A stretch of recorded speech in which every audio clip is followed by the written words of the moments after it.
मजे की बात है, एक टिकटॉकर खातून साथ खड़ी हुई है, वो बालों में एक्शन मार रही यूं करके, साथ वो खड़ा होके एक लड़का जो है वो गुफ्तगू कर रहा है। मैं सोच ये रही थी कि जहां जिस मुल्क की, जिस रियासत के जो है वो आलम ये हो कि जो बलवाई हैं वो ना सिर्फ आपको जो है वो दंदनाते हुए दिखें, दोबारा धमकियां देते हुए दिखें, क्या उस जैसी जमात और उसके लीडर के लिए कोई रियायत होनी चाहिए या ना होनी चाहिए? चूंकि ये रियायत जो है ये पाक फौज की तरफ से आई है, मेरा ख्याल है उनको भी इसके ऊपर दोबारा सोचना पड़ेगा। ये बताइएगा कि ये तो आपने पंजाब की सारी कामयाबियां बता दी, कल एक बड़ी डेवलपमेंट हुई है, फिर आपने सियासी बात करनी है और वो चलेगी और ये बात पीछे रह जाएगी। हाँ जी, तो एक तो 19 तहरीक-ए-इंसाफ के वो लोग जिन्होंने हमले किए थे पाक फौज के ऊपर, उनको आर्मी चीफ ने वहाँ की अदालतों ने रिलीफ दे दिया है, और दूसरे मुज़ाकरात भी चल रहे हैं विफाक के अंदर। तो आप समझिए कि तहरीक-ए-इंसाफ को रिलीफ देने के लिए और इमरान खान को रिलीफ देने की तरफ मामला जा रहे हैं।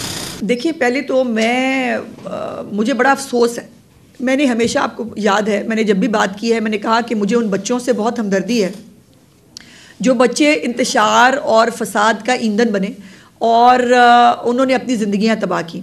लेकिन एक तरफ आप माफ़ीनामा लिख के देते हैं, आपके वालिदैन जो है वो गिड़गिड़ाते हैं, वो आपको जो है वो हर तरह का खुदा का वास्ता और तरले मिन्नतें करते हैं। दूसरी तरफ बाहर निकल कर जो ज़बान वो इस्तेमाल कर रहे हैं, मैंने कुछ क्लिप्स देखे जो लड़के बाहर निकले थे और उनका वही जज्बा है 9 मई दोबारा दोहराने के लिए अगले तैयार हैं। तो फिर मेरा सवाल ये है कि ये क्या इनको किसी रियायत का इनको मुस्तहिक होना चाहिए या नहीं? बहुत बड़ा सवाल है, ये सोचा जाना चाहिए कि अगर अब भी वो 9 मई जैसे फसाद दोबारा करने के लिए तैयार है तो माफ़ी किस चीज़ की? इनको माफ़ी नहीं मिलनी चाहिए।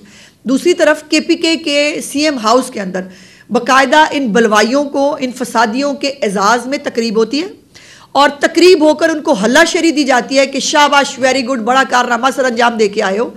और मैं समझती हूँ कि इस किस्म के इक़दामात के साथ अब अगले आने वाले दिनों में अगर किसी के लिए कोई रिलीफ बनता था, अगर कोई बच्चे, उनके वालिदैन अगर अपने किसी रिलीफ के मुस्तहिक होते थे, तो मुझे लगता है उनके दरवाजे बंद किए जा रहे हैं और उनको ये बात जो है ये बाकायदा तौर पर, वो मज़े की बात है, एक टिकटॉकर खातून साथ खड़ी हुई है, वो बालों में एक्शन मार रही यूं करके, साथ वो खड़ा होके एक लड़का जो है वो गुफ्तगू कर रहा है। और मैं सोच ये रही थी कि जहाँ जिस मुल्क की, जिस रियासत के जो है वो आलम ये हो कि जो बलवाई हैं वो ना सिर्फ आपको जो है वो दंदनाते हुए दिखें, दोबारा धमकियां देते हुए दिखें, क्या उस जैसी जमात और उसके लीडर के लिए कोई रियायत होनी चाहिए या ना होनी चाहिए? चूँकि ये रियायत जो है ये पाक फौज की तरफ से आई है, मेरा ख्याल है उनको भी इसके ऊपर दोबारा सोचना पड़ेगा। इंसाफ के जो कायद हैं, जो बानी PTI हैं, आप समझते हैं कि मिलिट्री कोर्ट से उनको माफी मिल जाएगी अगर वो आइंदा ऐसे काम करने से जो है तौबा कर लें? कहाँ हुई तौबा, मुझे बताएं, किसी ने कभी माजरत की है? इवन माफ़ी उसको मिलती है जो माफ़ी मांग रहा हो, उसने माजरत की है, कभी वो नादिम हुआ है, कभी वो शर्मिंदा हुआ है अपने अमाल पे? नहीं, वो एक ऐसी शख्सियत है कि उसने बड़े बड़े गुनाह दुनिया में ज़िंदगी में किए हैं, वो कभी किसी पे शर्मिंदा नहीं होता। और अगर जो है वो इस तरह के बलवाइयों के लिए, इस तरह के लोगों के लिए अगर एक मतलब रिलीफ मिलेगा तो फिर आई एम सॉरी, फिर 9 मई इस मुल्क में बार बार होगा, ये आप देखेंगे। एक तो जिस तरह आपने मिलिट्री कोर्ट वाले मामले के ऊपर कहा, इल्जाम ये है कि उन लोगों जो खासकर कोर्ट लखपत जेल के अंदर थे, उनके वकालतनामे में साइन नहीं होने दिए गए ताकि वो अदालतों में ना जा सके, और लाहौर हाई कोर्ट में एक पिटीशन भी आई है, क्या वाकई है उनके वकालतनामे में साइन नहीं होने दिए गए? देखिए पहली तो बात यह है, मैं बारी बारी PTI वाले झूठ बहुत बोलते हैं भाई, वो तो मतलब वो ना बड़ी आसानी से कह देंगे कि कौवा सफ़ेद होता है, फिर आप सब लोगों ने कहना कौवा सफ़ेद होता है। सो उनको तो इतना ब्लेटेंटली पक्का मुंह बना के झूठ बोलने की आदत है, ऊपर से लेकर नीचे तक जितने भी हैं।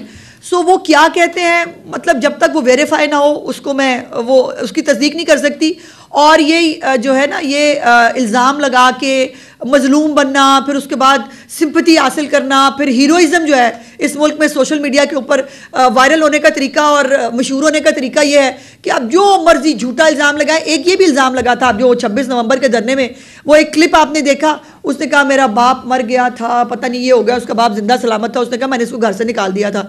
तो ये इस किस्म की कौम है, इसलिए इनकी बातों को इतना सीरियस ना लिया करें।